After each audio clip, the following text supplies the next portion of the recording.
Welcome back to another episode of The Laws That Matter. I'm Carissa Kranz, and I'm pleased to have two great guests with me, Will Tuttle again and Judy Carman. We get to do a repeat. I'm so excited to just jump right into it with you guys. I want to start with you, Judy, since last time you had technical difficulties and didn't really get to talk to us. So tell us about yourself. Who are you? Yeah, I did have some technical difficulties. We live out in the country, and we had some weird problems happen. But luckily, they cut your Wi-Fi cord right before actually, yes. I sent someone out to see what was wrong, and they cut the cord, thinking it was a vine in the way. So anyway.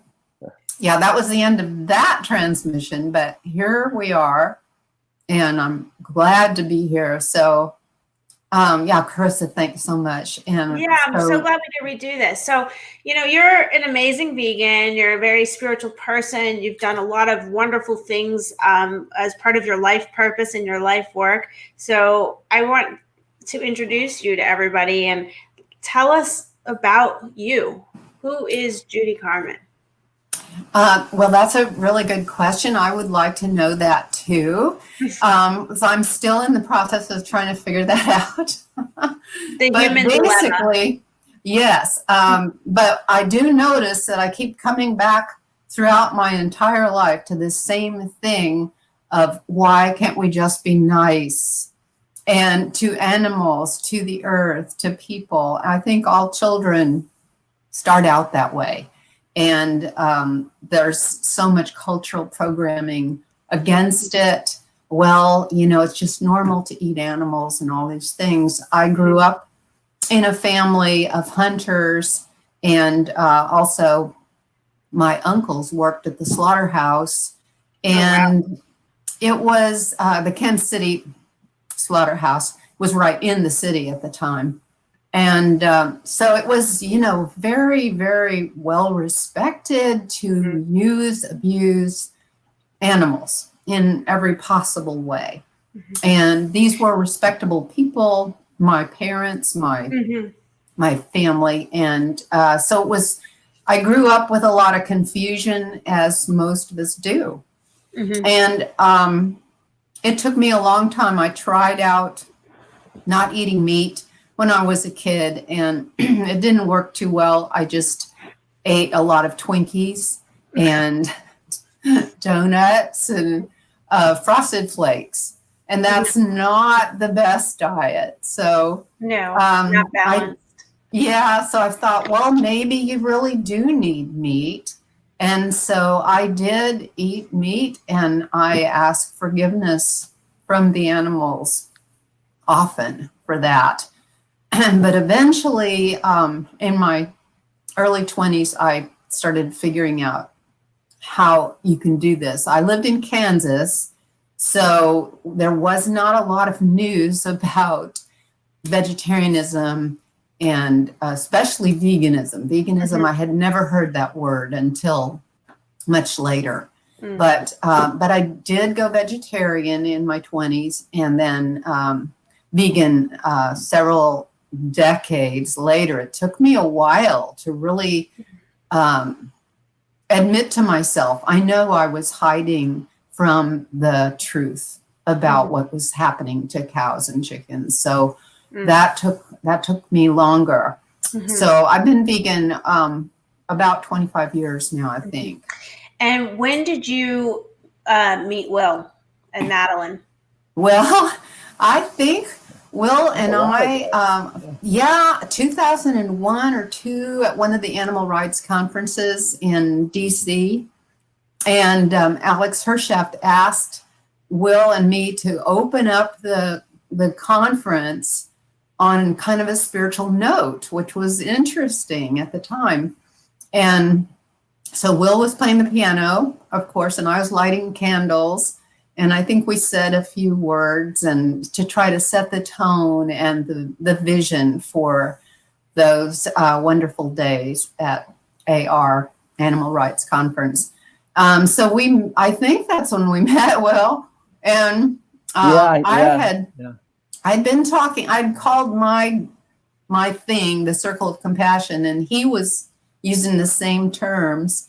And we just started working together, and we started the circleofcompassion.org, and eventually the Prayer Circle for Animals. And my book, the Peace to All Beings, came out around that time, and Will's book came out around that time as well, the World Peace Diet. And it's all, there's very similar themes going on there. So we've worked a lot together since. It's been such a joy. So so that's a little bit about me. Mm-hmm. Mm-hmm. And it's interesting that back, that Animal Rights Conference would be opening up with a spiritual note even back like 20 years ago. I feel like a lot of times with veganism, I feel like we spend so much of our energy focusing on the health aspects or the environmental aspects, which are equally important. But sometimes it's the internal aspect. And if we can get it right internally and align internally, then it's going to automatically align externally. So I think Yeah, I think it's true, because we live in a materialistic society, basically, I think really because of animal agriculture. And so we care about ourselves and our health and our, the environment. Those are important things. But once we get into the ethical dimension and look at what we're doing to these poor beings, and then we go even deeper and see what that's doing to us mentally and psychologically, and then the spiritual dimension, which really I think is connected to the ethics, I think then we create a much deeper foundation for creating a movement that's transformative, because people will do all kinds of things for health. And then, then they'll think, well, it won't hurt to have a burger or a little cheese. I can take it. So we got to get beyond the health dimension. And I think really the ethical dimension, and even in some ways beyond that, the spiritual dimension, when we realize what animals are, they're not things, they're beings. That's consciousness. That's now we're getting into the spiritual dimension. We're getting into the awareness that what we are transcends, and what all beings are transcends merely the matter. And that's something that our culture has divorced itself from. So I'm so glad we're having a chance to talk about this. And I think for vegans, spirituality should really become something critical and essential and central to their lives and to the movement. Not in any sort of religious way, like you have to be a Buddhist or a Christian or anything like that, but just to see spirituality as our true nature expressing itself as loving kindness and as being in harmony with each other rather than dominating each other or trying to. Yeah, I love what you've got, Carissa. Down here, we live in a law-based universe, and human law has been trying to live by the law of love. I think it's truly within everyone's, at least mostly everyone's hearts and spirits to live that way. And that's why we have the golden rule, which is, there's some form of it in almost every religion. And the golden rule, which we all know, do unto others as we would have them do unto us, certainly has not happened to animals in this world. And so now we're looking at 10,000 years of animal agriculture and unbelievable violence that is erupting in the world. And now we're in this chaotic time of COVID and all of these lots of violence going on. And we're wondering why. Well, the answer is really right in front of us. We have been committing horrible, horrible violence to animals for these 10,000 years. And there is evidence, anthropological evidence, that prior to the invention of animal agriculture, there was no war as we know it, no pandemics, there was no domination. There was more, the societies, which were small bands, tended to be egalitarian. And so here we are living in this domination paradigm that we're living in now, which is, as Will has pointed out so well in his book, the World Peace Diet, that this domination paradigm has leaked over from animals onto women, people of color, marginalized people. And so now here we're seeing this. And I love what Teilhard de Chardin says. The chaos is not the end of the world, but how's it go? The labor pains of a new humanity coming into form, which is kind of what my Homo Ahimsa book is about. We have this great opportunity now to wake up and see what we've been doing and stop doing it, and stop doing it now. Yeah. And the repercussions of that, living from that place of love that lives in all of us, will have huge transformative changes that will happen for us and to us and within us. And so I see this as a great time, really, to be alive and to be part of this great transformation of humanity from Homo sapiens that's done all the damage to Homo Ahimsa. And Ahimsa, of course, means loving kindness, non-harm, basically. So, yeah. The thing is, how do how is that going to happen? I mean, it's great to have a positive, optimistic outlook, which is what I naturally do. But on the other hand, we see the news every day we see more, quite a bit more violence, disease, division among people.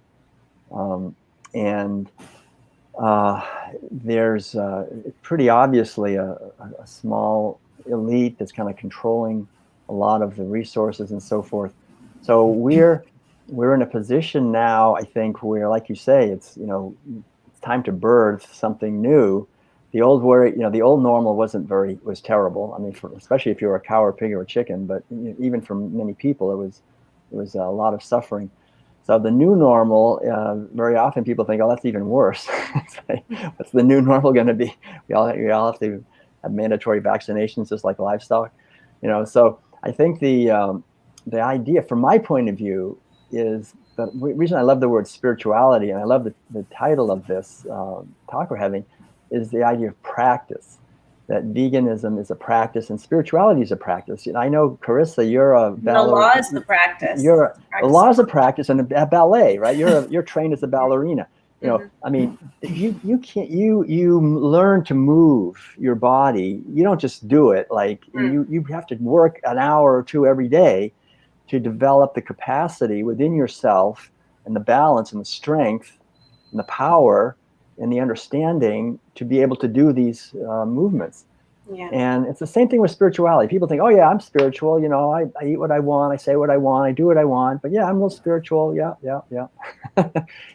I say, discipline. You've got to practice. I mean, it's like anything. We think that we can, without any effort, we're just going to create a world of harmony and peace. Like we deserve that. Why do we deserve it if we don't practice the principles that actually are required of us? Why do we deserve to have peace, love, harmony, and joy when we're inflicting misery on animals and everybody around us? We're criticizing, shaming, blaming. And this is it's not our fault in a sense. We're just born into a culture where we're taught to practice, in many ways, unfortunately, to practice self-centeredness, to practice getting what I want and looking at other people as instruments to get ahead, to deceive them. We're taught in many ways, unfortunately, to repress the feminine wisdom, the ahimsa that Judy's talking about. And so to me, it always comes back to the individual, how important it is for us as individuals to practice, and then out of that create communities that somehow can support a more enlightened society. And the mass level, people say, well, we got to change the laws. We do, but I think it comes back to us as individuals and just practicing as hard as we can. Meditation. While we're doing meditation, right? Coming into the moment with silence, because otherwise the mind is just full of all of this toxic programming that we've gotten ever since we were little kids. Mm-hmm. And even as vegans, it's rampant. You know, I see this all the time, you know, even in myself, obviously. I mean, you know, I've been a vegan for 40 years, but I'm still working with tendencies to criticize or blame others and not just see them with love and respect. I think that's the ongoing challenge to be loving, not just to animals, but to human animals in a way that's really manifesting as respect. Yeah, I think it's, you guys are both bringing up important points. I think, you know, Judy, you brought up the chaos and the optimistic outlook. And I do think that before, like, all greatness is preceded by great chaos. So it's an optimistic way to say, okay, we're in extreme chaos right now. So maybe the universe is reorganizing itself for some, you know, day of deliverance, some cosmic law and order.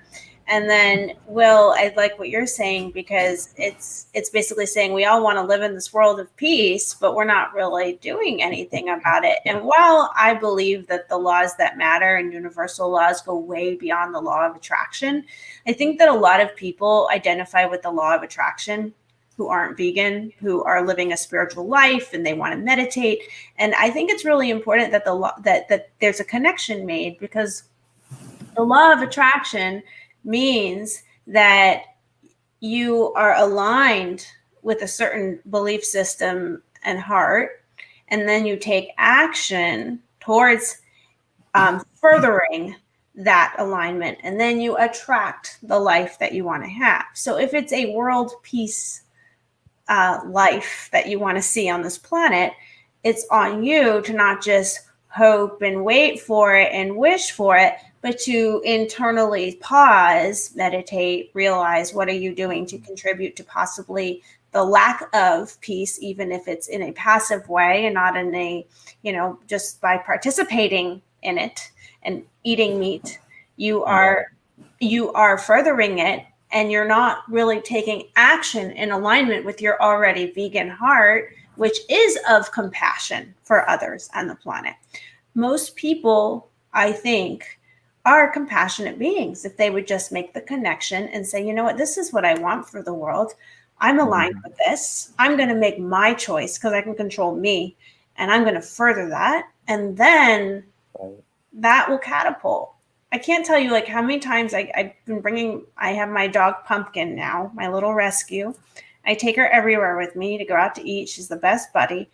Everyone loves her, right? Everyone loves her wherever we go. And they are eating chicken on their table at the same time, or veal, or lamb. I mean, it's such a disconnect, and the consciousness is there, but there's a break in the consciousness as well. Right. Yeah. And I think that's what we've been all trying to educate about, is bring this connection, make it so visible that people can see, because as you can often do, ask a person, would you on purpose hurt an animal? Almost everyone is going to say, well, of course not. But then when you say, well, then really, and I'm copying Silas Rao here, then you're already vegan in your heart. Mm-hmm. And so that's one way to kind of, get that across, and that connection. But it doesn't always work, because it is so normal to eat meat, and it's so scary to leave the tribe. And I think that it's getting easier because of all the alternatives that we have now, which is a big part of this transformation. But I wanted to mention this little anecdote. I overheard some teenage girls the other day, and I wasn't where I could, explain anything to them, unfortunately.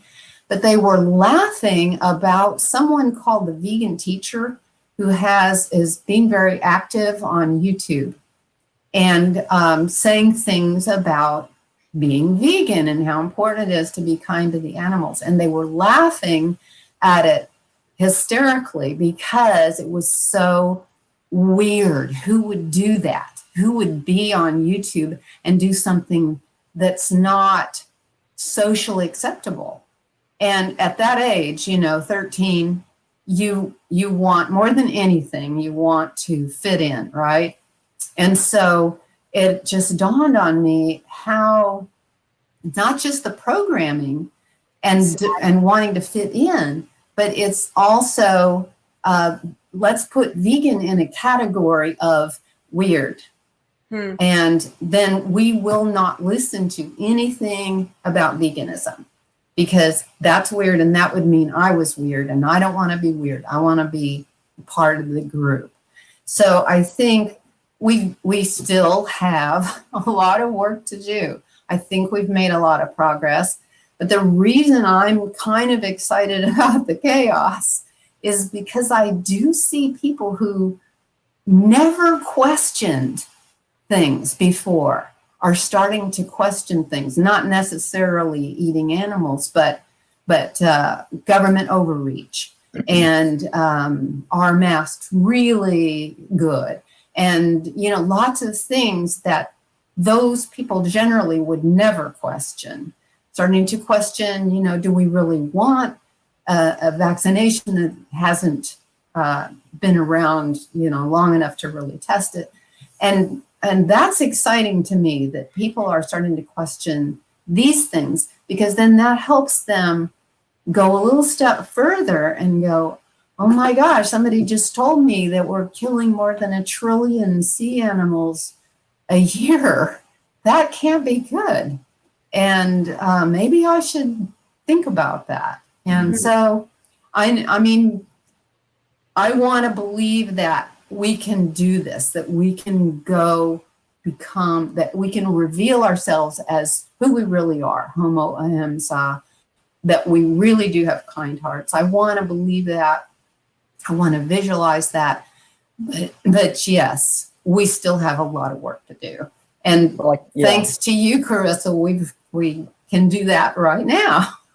Yeah, I try to make this platform one that can open the conversation to be shared on social media platforms beyond the strong activist vegan channels. I think that it is a conversation so I was born and raised vegan, so I'm not used to being in the activist mode. It's kind of, I think some people who become vegan later in life and they convert to it, they're very much impassioned by it, and they feel their approach is different than mine.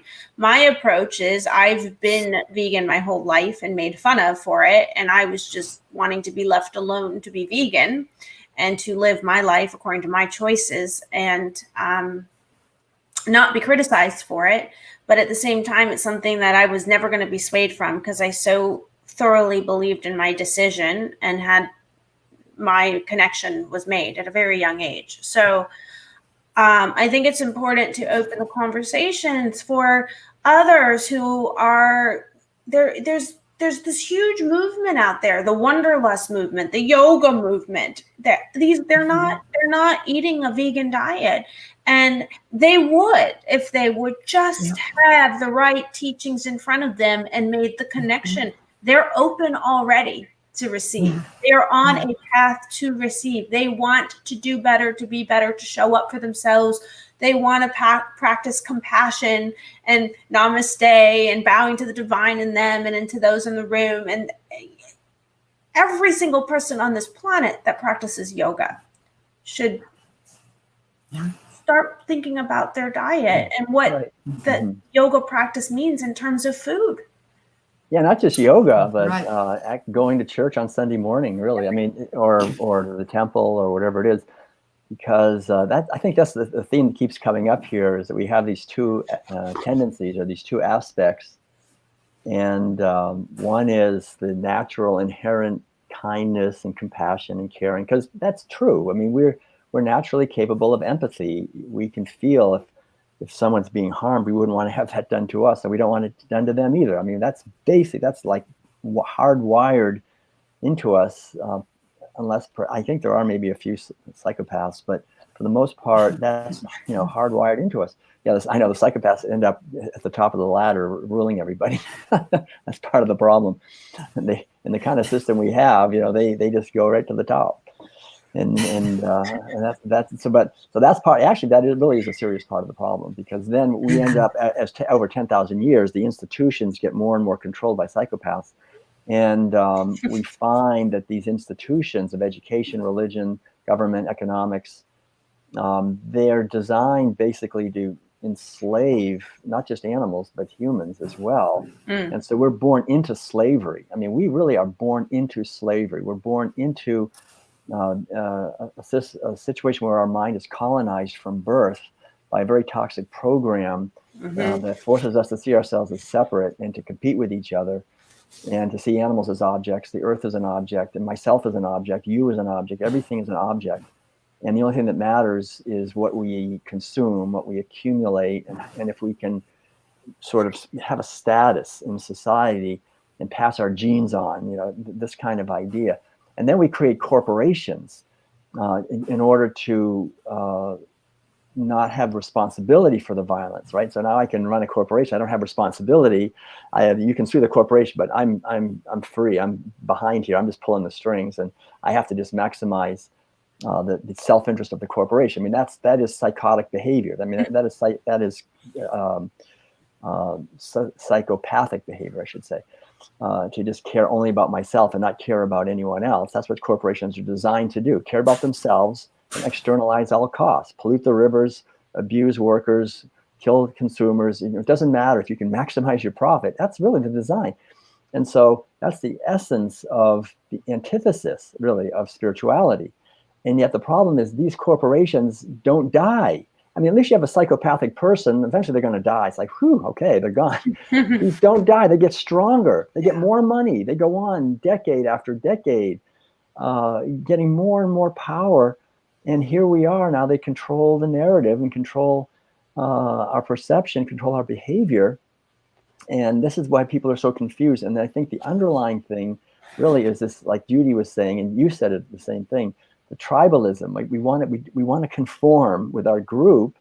And if that's controlled, then we have a situation where we're called to break out of that conformity and to question everything in the narrative. It's really quite daunting. If you don't meditate and learn to really trust your intuition, the inner wisdom that's always shining in our hearts, and we're still looking at the outer world for verification of us, we're lost. I think that's the problem. Most of us are lost in this hall of mirrors where we're looking always outside us for verification and affirmation of what we're saying is true.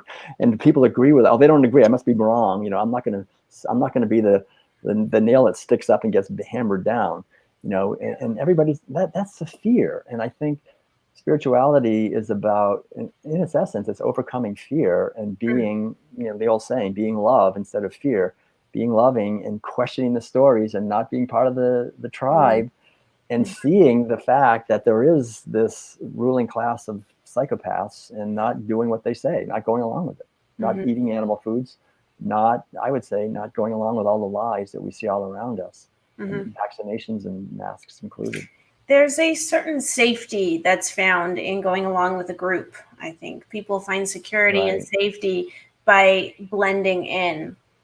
And what's ironic about that is we live in a society that strives for excellence and strives for outstanding behavior and success, but it's impossible to ever be outstanding or achieve excellence if you're not willing to stand out. And stand out means being able and willing to be brave and stand out from the group, to be a leader, to pioneer a movement, to make change. You cannot be a part. You can be a part. You're going to be a part of something, right? But you could be a part of something great if you just align with your morals and are brave enough to stand out and step out from the mold and create the world you wish to live in. It's like God, be the change you wish to see in the world, right? Yeah. And I think that, again, this time of confusion and chaos is hopefully an opportunity for people to go, I'm full of fear. I've got to do something about this, and learn to meditate, like we're saying. Learn to calm yourself so that you can think clearly. And hopefully there will be some openings there for people. I think there are a lot of people who are living completely in fear now and can't think clearly and can't hear us. But but my hope and prayer is that many who are in this state of fear now will take this opportunity to go. There's so much information out here about how to meditate, how to calm ourselves, and to find out who we really are, and follow our intuition. And as they find out who they really are, they come to understand that we are beings of love. And that, as you say, that is the basic overall law of the golden rule. And as we are so often saying, veganism is love in action. Veganism is ahimsa in action, and the golden rule in action. And people want to believe that they are good. They want to believe that they're moral. And that's, if we can help them see that veganism, in other words, kindness to all animals, not just a plant-based diet, but beyond that, so that all animals are respected and given reverence. Then when that switch goes on, we have a big, really great chance at turning things around. And I think you're bringing up something important. It's fear, right? We live in a society that's very fear-based. Our news feeds on fear. We feed on fear. We live in fear. And a lot of people turn to meditation and yogas because they want to get out of that fear. They don't know how to get out of the fear. They want to feel free. They want to breathe easy, and they're stuck in this fear. But there's another connection to be made there. I mean, going plant-based means you're not feeding into the fear that these animals are feeling, this immense and tremendous fear before they're slaughtered to become food on your plate. And when you eat the animals, you're ingesting their fear. And it only makes sense in this circle of life and this energy feeds energy dynamic we live in, that we're all energy, that we are ingesting and feeding more fear for ourselves and in our lives by eating these poor beings that are perfectly capable of feeling just as much fear and emotion as we are. So, fear. We're eating that's so fear. True. Yeah. I think one thing that I don't know what you both think of this, but I've noticed over the years in doing my best anyway, to bring the spiritual dimension of life into the vegan movement, that there's also quite a bit of resistance to that among vegans. That a lot of vegans feel that that's sort of anti-science. I'm questioning science if I talk about spirituality, or if I talk about the fact that what I am and what all beings are is infinite and eternal consciousness. And we're expressing through a physical body, but we're not just the body. And how important it is to really explore what we are. Science backs veganism for health. Science. You can say for health, but the problem with science, obviously, is that it's easily bought and manipulated. And I'm telling you, when you go, if we were to go right now to a keto conference where everybody's ketogenic and eating ketogenic food, they would have all the science for it. It would be all science proving the absolute necessity to eat a ketogenic diet.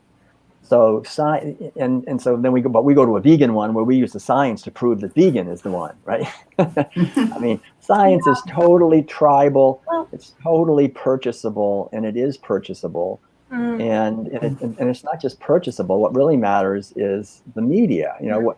Even if whatever one scientist says something, and you have the majority of scientists say something else, the media says, well, the majority of scientists say this. Well, truth doesn't matter what the majority thinks. the majority might all be wrong. This one scientist might be right, but he's not going to get, or the majority has more money, and so, or even a minority has more money. The minority has more money, they'll get all the news. You know, how do we know what's true? How do we know what's science? I mean, scientists, I discovered getting a PhD at Berkeley was that science, you know, you have qualitative research. I got my law degree from Berkeley. You know, research methodology, you know, exploration, where you realize that it's all about who's funding research and what types of questions we're asking and how, and you can pretty much prove anything. If you construct an experiment in a certain way, and if you want to try to impress people, and now the corruption has gotten so deep, we have the major journals all being just blatantly caught in the act of lying. The Lancet, the New England Journal of Medicine, every single one of them blatantly caught in corruption and lying and publishing knowingly false studies, right? I mean, and these get publicized and change government policy. This has been happening a lot with COVID, actually, and with other things. So to use science as some kind of weapon against spirituality or against anything is really difficult. And it's become, science, in my point of view, has become more of a faith-based religion than in many faith-based religions. You just got to believe the priests. You know, that's what they said, you know, and it says it in the New York Times. They published it right there. That's the gospel. You know, and anyone who questions that is absolutely, you know, completely off base. And you're a woo-woo spiritual person who doesn't trust the science, right? Yeah. So I think we need to develop an internal locus of evaluation based on rationality and critical thinking, and also on intuition. Both of them have to work together. And it's so easy for our rationality and critical thinking to be completely hijacked. If we don't have intuition, we can be programmed so easily, and we don't even know we're programmed. You know, it took me thousands of hours of sitting in meditation in a monastery in Korea to realize how completely programmed I was. How every single thought I had been programmed since I was born. Yeah. You know, people don't take the time to sit for thousands of hours and discover that their mind has been totally programmed. They don't know. People have no idea. They think, oh no, I have free thoughts. I'm thinking what I want to think. I mean, it's a joke. They're not thinking what they want to think. It's all been programmed. The whole, everything's a program. The only way to escape from the matrix of the cultural program is through meditation or silence or something to get out of. And it takes practice. This takes practice. Yeah. Well, I think religions always teach faith over fear too, but then in a lot of ways, they also are teaching us fear. They have their own thing, though. They have their own program very often. Right. That you have to believe that, or you're going to, you know, have some kind of bad thing happen. So to free ourselves from all the programming, religious and scientific and cultural, is really what spirituality demands. Spirituality demands that we free ourselves. Religion doesn't demand it. Spirituality does. And that's, like you say, that's scary, but it's the only way we're going to create a society where peace and freedom are possible, and justice, I think. Yeah. And I don't know if the resistance within the vegan movement is even towards the spirituality is even necessarily the audience that you should be talking to anyway, because there's always going to be resistance everywhere. Right. And our goal is to go through life and live your truth and be your truth. And those that are open to hearing it are going to be moved by it and come on board. And just because you're vegan doesn't mean you're an ethical vegan or that you've made any spiritual connection at all. It could be you're vegan because you're just for the environment, or because you've had a health issue and it works for you. I think that there's many reasons to be vegan, but there's one really big reason, and that's the conversation that it is now. There's a lot of people, like Dr. Rao will say, that are of vegan heart. And it's just about expanding their consciousness and their compassion to make the connection and the realization that, wow, maybe this would work for me too, because I get it. Right. I'm awake. Yeah. I mean, we could spend, as a lawyer here, right? I was a former prosecutor. There's no, taking a case to trial is never a slam dunk, because there's always experts you can hire for both sides to make a case. And that's why decisions are left in the hands of a jury of 6 strangers. And I think that's when you say rely on your intuition, That's so important, because if you don't rely on what you have internally and you're allowing yourself to be diluted with all this chaos of information externally, you're minimizing your inner truth, and you're minimizing your own power within you. You're not owning your power by allowing all this external noise to help make your decisions. So I think finding that truth, that inner truth, blocking out the rest of it, and you're going to realize, if you're on a path already, you're going to realize the right decision for you. And, you know, it's no one's goal here to, I think, convert anyone to anything. I think it's about discovery, self-discovery, soul discovery. What is it that you want that's going to expand your consciousness, that's going to make you a better, more productive human being in this society, to live in service of your purpose? So, you know, everything you do has a consequence. Yeah, the thing I just want to throw in here is this, and I think it builds on everything we've been saying. It just dawned on me as you were speaking that a lot of it, I think what it really boils down to in many ways, it's kind of interesting, is what do we trust? Like, because there's constant deception going on. There are agendas that want to deceive us. And what veganism is, I think, in many ways, is like we realize we're being deceived if we're eating animal foods. Like, it's not this all-American, what made our country great, burgers and cheese and eggs. This is who we are. This is great. We realize this is a deception. We're getting sick. We're destroying the earth. We're stabbing animals. It's all hidden. It's all covered up. Wow, we're being deceived, you know, and I don't want to be deceived anymore. And then we realize, I think, but the thing is, like, if we're told we have to lock down our businesses, or like what we're going through now, everybody wants to just trust the authorities. You know, I want to trust my parents. They gave me good food. They love me. They gave me what I wanted. I want to trust the church. They were nice. The priest was great. The minister, or my teachers were all good. I want to trust. I want to be a good little doobie, a good little citizen. You know, just doing whatever I'm told and eat what I'm told to eat and be part of the tribe and be happy and just conform.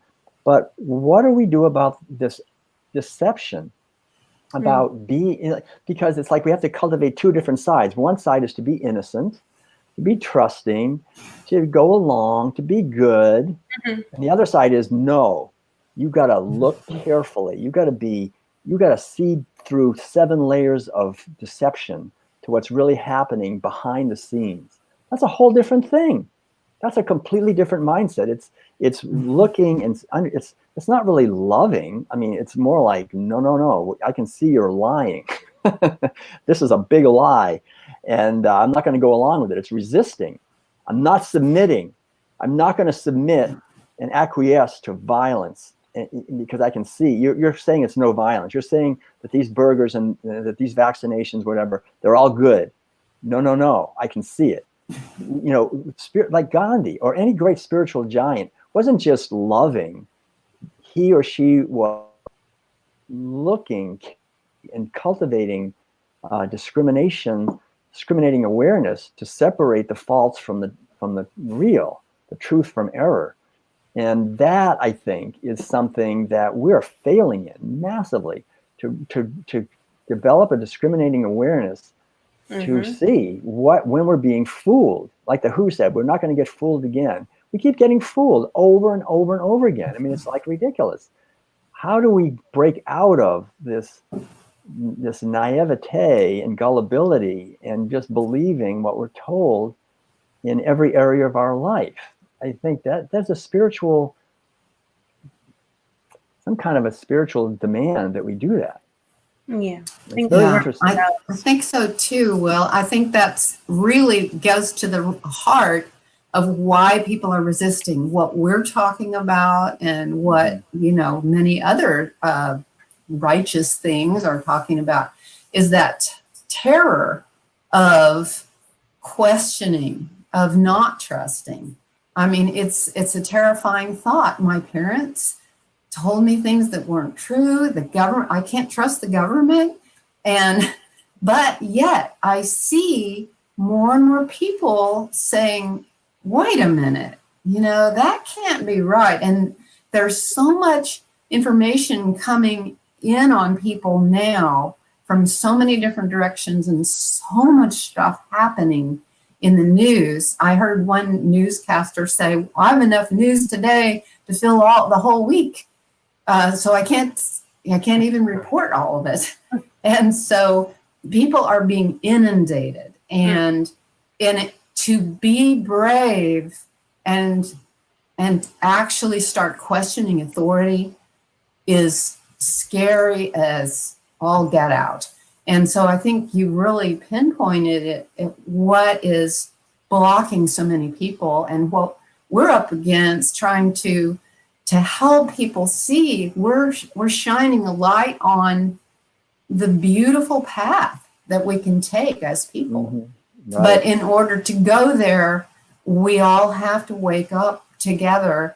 I did want to quickly mention, I don't want to forget, about the Interfaith Vegan Coalition that Lisa Levinson and I put together. And the idea there is to help people of faith who are vegan go into their churches, temples, wherever they go, and bring the vegan message. So we've got all kinds of resources. Interfaith Vegan Coalition.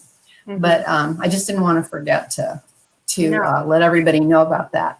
But that if we can just think, if we can get that message into the churches where there are billions of people listening to their leaders, we could have a huge impact, because then you're helping them move as a group into this new consciousness instead of them having to do it alone, which is very scary. Yeah, and it's in alignment with the teachings of their religion too. I mean, that's the whole idea. Right. You're not asking them to do something that's not in alignment with their teachings. It's actually live their teachings in this very critical way. Yeah. Right. So yeah. And it's also already an open audience, because they're going and showing up to church for spiritual nourishment for their soul. Although I have to tell you that we were just talking about the other day. I for years, every Sunday I was speaking at Unity churches, which is probably the most open of all churches. They were actually founded by vegans back in the early 1900s. Wow. Charles and Myrtle Fillmore, but it's strayed so far from that. And most of the ministers, I would say 98% of the ministers are not even vegetarian. They're certainly not vegan.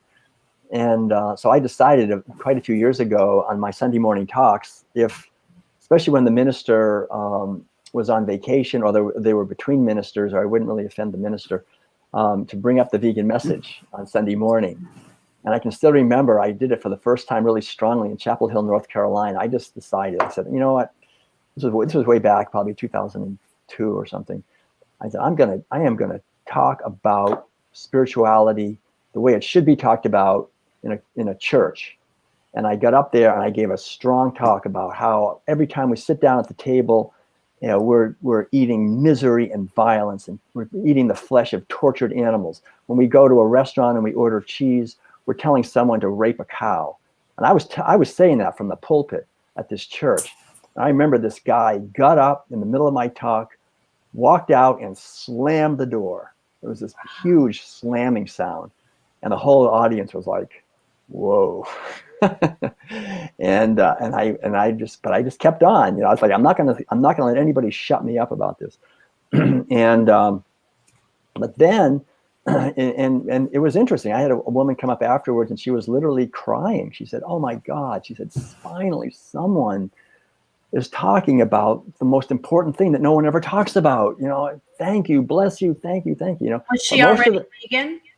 I think she was, a little bit, obviously moving in that direction. Most of the people were basically in shock. They didn't know what to do. And so the minister came back a couple of days later, and she said, "Wow, I got quite a lot of feedback about your talk." And I said, "Well, I just felt like it was important to say this. I mean, the Charles and Myrtle Fillmore, that was part of their teaching, and luckily this particular minister was okay. She was somewhat open to it. So I did, but what she did say, what I realized was that even like people got more and more angry at me as the days went by. It's like by Sunday night, by Monday, by Wednesday, she was getting calls. That guy came in here and he was questioning our food. That's got nothing to do with anything. He was questioning the food. What right does he have to come in here? And then I started, when I was going to, putting out letters to ministers saying I can come and speak at your church. Either they would say, well, no, we heard what you kind of talks you give, or they say, well, you can come and talk, but don't say anything about animals. Don't say anything about vegetarianism.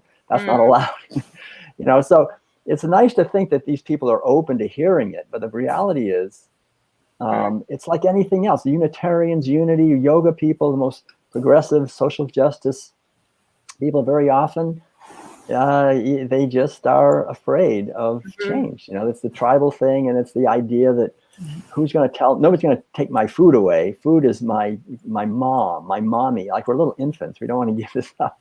I understand that, but for Carissa, you're a born vegan, so you don't understand. But Judy and I, we understand. Yeah, no. I know there's resistance to this, and I know there will likely be resistance to it for a long time, no matter what. The goal is to just continue doing what you're doing and spreading your truth. I know Ruth Bader Ginsburg, who, obviously Supreme Court justice, hero, one of the greats, one of her sayings that I always loved, and I don't believe she was at all into the vegan movement at all, but she was aware enough to be into the women's rights movement and dignity and equality. And she was able to maintain herself in such a way where she could sit on the bench with a bunch of male judges who had no idea about women's rights and have zero anger and just let them talk. And she would say, I felt like I was a kindergarten teacher at times. And she would say, fight for the things you believe in, but do it in a way that will lead others to want to follow you. So I think that's the key. It's holding to what you believe in and finding the approach that's going to lead others to want to join in, not to resist it, not to fight it, not to feel judged by it, not to run out of a room and slam a door. What is that approach? I don't know if we really know, and it's probably different strokes for different folks. Yes. Yeah. The PETA way is one way, the spiritual way is another way. Getting in someone's face in a church is another way, but there has to be a way that it just makes the vegan movement cool. It's not weird. We're not, right. I grew up vegan, and my friends were not vegan. And it's because, frankly, a lot of the vegans were weird, and I didn't want. I thought I was like they were very. I fit into mainstream society, except for my diet, So the point is, look at Susie Welch, okay, Jack Welch, greatest CEO of all time, and Susie, his amazing wife, who's a great vegan, and her kids work for Mercy for Animals, and she's a news anchor at MSNBC, and she's an amazing corporate woman who can change the world, and she's giving amazing speeches.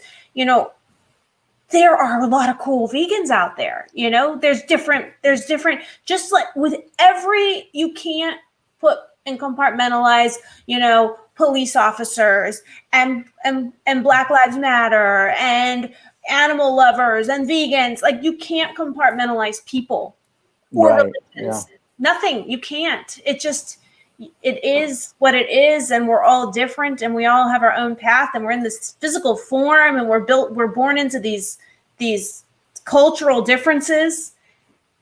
And it's finding a way to speak to the masses and getting them to hear you without putting them on the defense when they are different.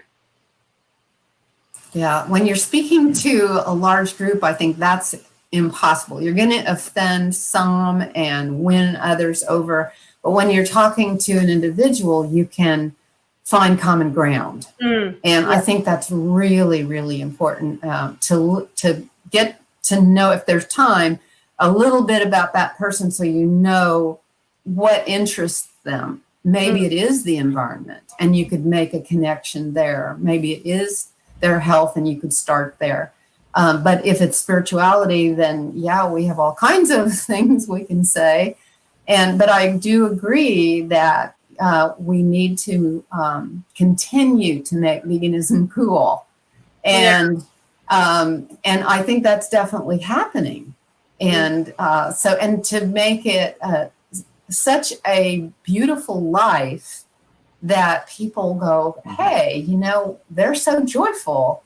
I wonder what it is, Whereas, and that's one back other, to the law of attraction again. Here we go. right? Yeah. But the angry than, vegans, the ones that some people think of as all the vegans, those are the ones I think that really need could use some help with finding ways to calm themselves and find their center and learn to meditate, as Will's been talking about, because and that's another thing I think that we can help them with as the quote spiritual vegan group, because the angry vegan is a stage we all pretty much go through, but it is not that helpful for the most part.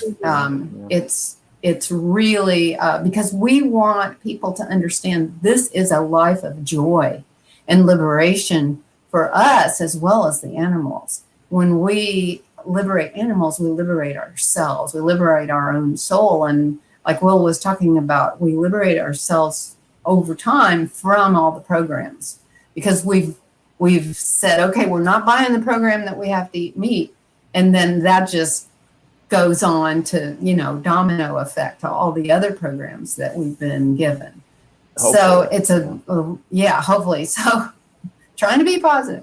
So yes, I really, I love the angry vegans, but I think it would help them so much to feel this inner peace and work from there. And then that also helps others look at them and go, they're so full of joy and love. I want to know more about how they are living. So, yeah. That's a good point. I've seen vegans who just really want to wish that, I can sort of understand it, but have this genocidal impulse. They would just want every human to die.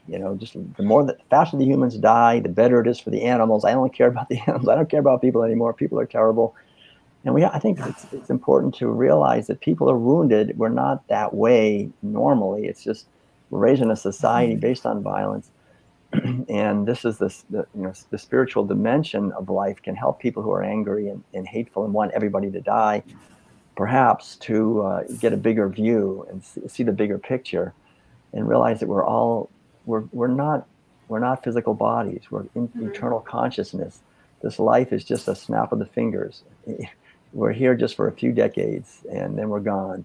So while we're here, to actually be the light of kindness and love every moment as best we can. That's really what we're called to do in our own unique way. Like Carissa said, each find our own unique way to do this, and support. And then we do that. We naturally encourage others to do the same thing. Yeah. So I think we're at about an hour here. I don't know. Yeah, we're running out. So, what's next for you guys? What projects are you working on, Judy? Why don't you go first?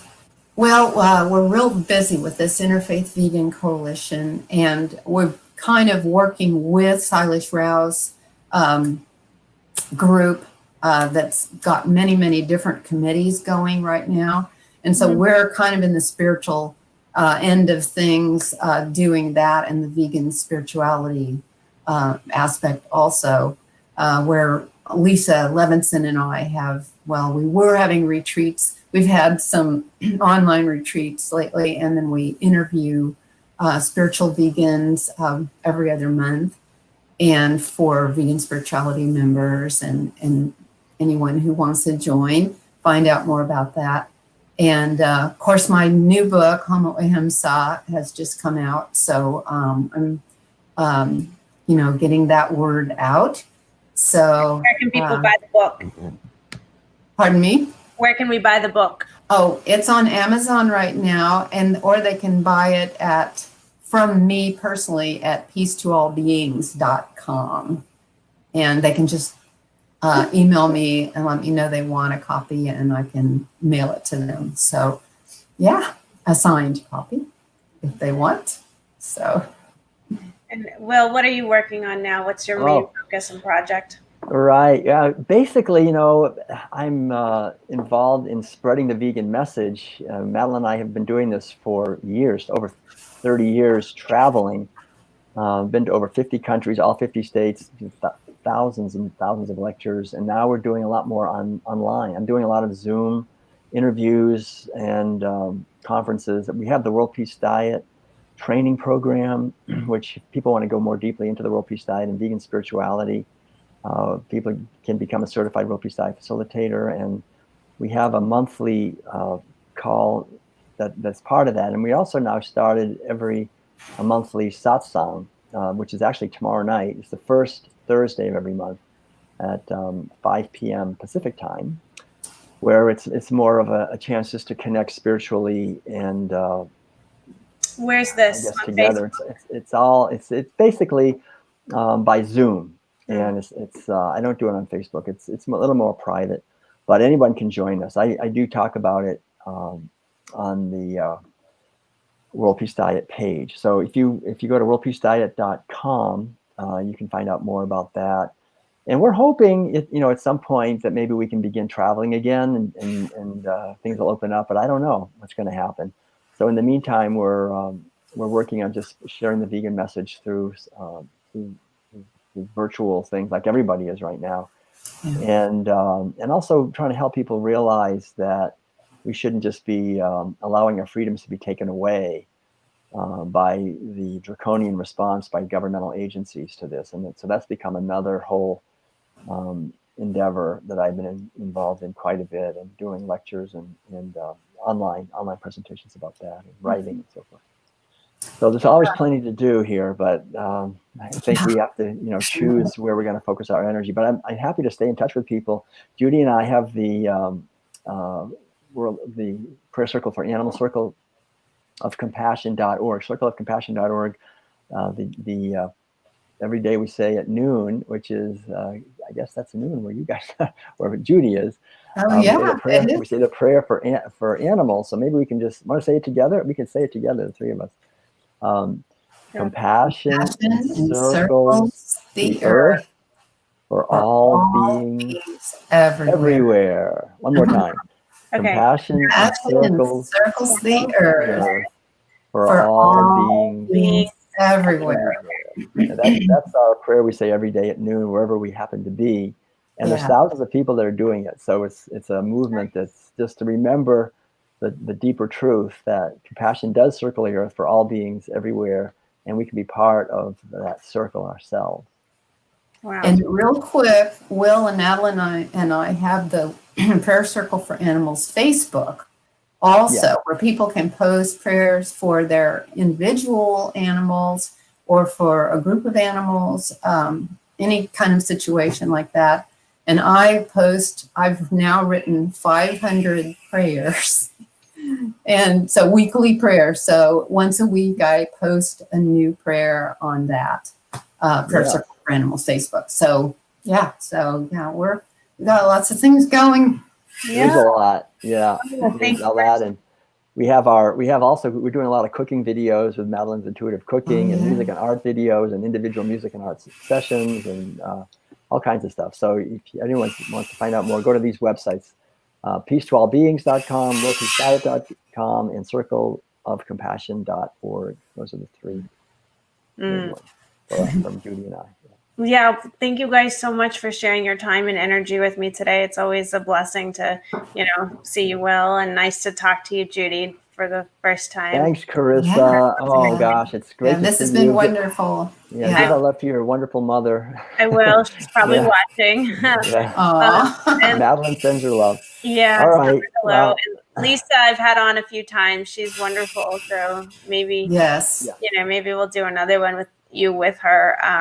I just want to continue to spread the message and open the consciousness and awareness for not just vegans, but for those that are on a path of wanting more and meaning and purpose in life. And I think that this is part of the path. And those that are willing to hear, spread the message and share out on Facebook, right?